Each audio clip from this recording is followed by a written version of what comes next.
ప్రపంచంలోనే అత్యంత శక్తివంతమైన దేవతా విగ్రహంగా తిరుమల వెంకటేశ్వరుణ్ణి ఆరాధిస్తాం. మీకు తెలుసా, ఆ వెంకటేశ్వరునికి ఉపయోగించే పువ్వులు, పాలు, వెన్న, పవిత్రమైన మూలికల ఆకులు ఇవన్నీ కూడా ఓ రహస్య గ్రామం నుంచి తీసుకొస్తారట.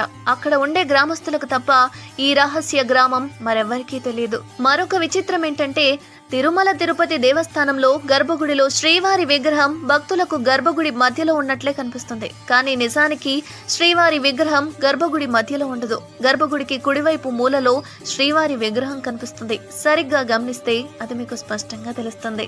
అంతేకాదండోయ్, శ్రీవారి విగ్రహం వెనుక నుంచి ఎప్పుడు కూడా సముద్ర ఘోష వినిపిస్తుందట.